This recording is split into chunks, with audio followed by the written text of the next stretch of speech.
പെൺകുട്ടികളുടെ ആദ്യത്തെ ആർത്തവം രക്ഷിതാക്കളെ സംബന്ധിച്ച് വളരെ കൺസേൺ ഉള്ള ഒരു കാര്യമാണ്. മിക്കവാറും കുട്ടികൾക്ക് ആദ്യത്തെ 1-2 വർഷങ്ങളിലൊക്കെ ഹെവി ആയിട്ടുള്ള ബ്ലീഡിങ് ഉണ്ടാവാറുണ്ടല്ലോ. ഇതിനെ നമ്മൾ ഭയക്കേണ്ടതായിട്ടുണ്ടോ? പെൺകുട്ടികളുടെ ഫസ്റ്റ് മെൻസസ്, അതായത് മെനാർക്കി എന്ന് പറയുന്നത് എപ്പോഴും ഈ പേരൻസിന് ഒരു ഉത്കണ്ഠയുള്ള ഒരു കാര്യമാണ്. ഇപ്പോൾ അവർ ആദ്യത്തെ തവണ വരുമ്പോൾ ഹെവി ബ്ലീഡിങ് വരുമ്പോൾ ചിലപ്പോൾ അവർ പെട്ടെന്ന് പെൺകുട്ടികളെ തളർന്നു പോകുന്നതായിട്ട് അവർ വന്ന് പറയാറുണ്ട്.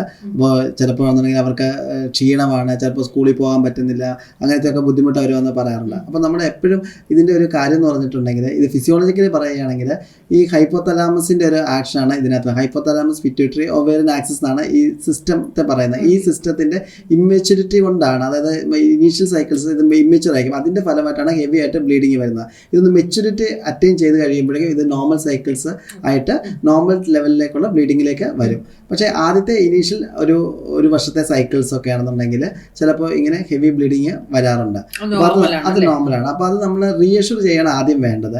പക്ഷേ നമ്മൾ വേറെ കുറച്ച് കാര്യങ്ങൾ നമ്മൾ ഇതിനകത്ത് ശ്രദ്ധിക്കേണ്ടതെന്ന് വെച്ചിട്ടുണ്ടെങ്കിൽ, ഹെവി ബ്ലീഡിംഗ് എന്ന് പറയുമ്പോൾ ഈ ബ്ലീഡിങ് 7 ദിവസത്തിൽ കൂടുതലുള്ള ബ്ലീഡിംഗ് ഉണ്ട്, അല്ലെന്നുണ്ടെങ്കിൽ ഒരു ദിവസം തന്നെ ഒരു 5-6 പാടുകൾ മാറ്റുന്നു, ക്ലോട്ട്സ് പാസ് ചെയ്യുന്നു, ഇതൊക്കെ വരികയാണെന്നുണ്ടെങ്കിൽ നമ്മൾ അതിനെ മെഡിക്കലായിട്ട് തന്നെ പ്രത്യേകം കെയർ കൊടുക്കേണ്ട ആവശ്യമുണ്ട്. അപ്പോൾ അതിന് നമ്മൾ ചെയ്യേണ്ടതെന്ന് വെച്ചിട്ടുണ്ടെങ്കിൽ, ആദ്യം ഇനീഷ്യൽ നമ്മൾ ബ്ലീഡിങ് നിൽക്കാനുള്ള ഗുളികകൾ നമ്മൾ ഒന്ന് സ്റ്റാർട്ട് ചെയ്യാം. ട്രാനിക്സാമിക് ആസിഡ് പോലുള്ള ടാബ്ലറ്റ്സ് നമ്മൾ സ്റ്റാർട്ട് ചെയ്ത് നോക്കും, നിൽക്കുമെന്ന് നോക്കും. പിന്നീട് നമ്മൾ നോക്കുന്ന വെച്ചിട്ടുണ്ടെങ്കിൽ ചില ടെസ്റ്റുകൾ ചെയ്ത് നമ്മൾ ഉറപ്പ് വരുത്താൻ വേറെ കുഴപ്പങ്ങളൊന്നും ഇല്ല എന്നുള്ളത്. അതായത് നമ്മൾ നോക്കുന്ന ടെസ്റ്റ് എന്ന് വെച്ചാൽ തൈറോയിഡ് ഉണ്ടോ എന്ന് നോക്കും, ഹൈപ്പോതൈറോയിഡിസം, തൈറോയിഡിൻ്റെ പ്രോബ്ലം ഉണ്ടോ എന്ന് നോക്കും, അല്ലെങ്കിൽ എന്തെങ്കിലും തരത്തിലുള്ള ക്ലോട്ടിംഗ് പ്രോബ്ലംസ് ഉണ്ടോ എന്ന് നമ്മൾ നോക്കും, coagulation problems, bleeding time, clotting time, പിന്നെ വോൺ വില്ലബ്രാൻസ് ഡിസീസ്, അങ്ങനെയുള്ള ഡിസീസസ് നോക്കും.